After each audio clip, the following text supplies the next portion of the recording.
All right, let's bring in Fox News contributor Jason Chaffetz. He's former chair of the House Oversight Committee. Jason, what do you think about the bid to resurrect three of these cases that kind of dominated everybody's attention last year? The pipe bombs, the leak of the Dobbs ruling before it came out. I mean, these were sort of seminal events during the campaign months. 100% respect for Kash Patel and Dan Bongino. I think those were brilliant picks by Donald Trump. And they have a lot of political capital that, particularly with Republicans, in order to get their job done. Nobody expected them to do it on day one, but there are a lot of us that are still pissed off about this. You know, I haven't seen any people fired. I haven't seen people moved. I haven't seen people put in handcuffs. I haven't seen people arrested. I haven't seen them prosecuted. And until some of that starts happening, you're not going to be able to look the public in the eye and say, oh, all these things, oh, well, that was just made up online, and we just talked about that online. These are nefarious acts. They are attacks against our country, against our president, against our democracy. And until some of that starts happening, I get tired of hearing about the paper trail and, hey, we're going to go talk about this.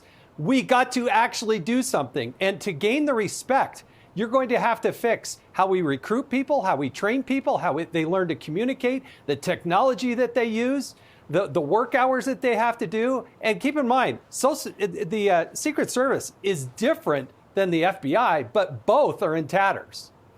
I think with the pipe bomb case, you know, essentially what seemed to happen, at least in the media, in terms of coverage of the investigation, was there was some leaking that neither of the bombs at the DNC or RNC headquarters were connected to January 6th protesters.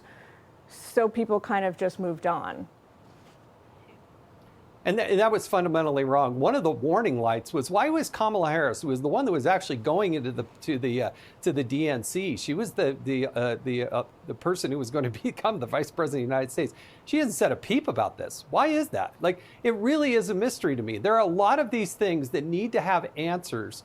And Congress can only get so far, but when you actually control the FBI and you can dive into that and bring up those people and get them to answer questions and look at the materials. Look, a lot of this may just be sheer incompetence, but in time after time after time, I think there's a little bit more to it. And that's where, again, in the absence, as Paul Mauro rightfully said, when you're just silent about this stuff, that's where conspiracy theories grow. Give us the facts to the American people and let us digest it. That's what we're supposed to be doing in this country. How much information do you think FBI officials can really release to the public without, you know, inspiring more copycats, this on the assassination attempts? We're different in this country. We're open. We're transparent. We're self-critical.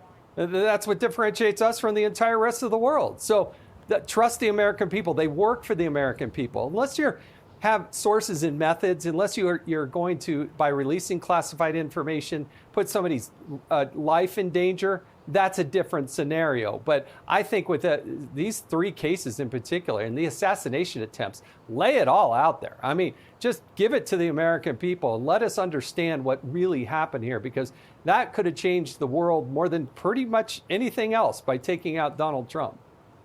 Jason, thank you for joining me. Great to talk to you as always. Thank you. Hey, it's Will Cain. Click here to subscribe to the Fox News channel on YouTube. It's the best way to get our latest interviews and highlights. And click to subscribe to the Will Cain podcast for full episodes right now.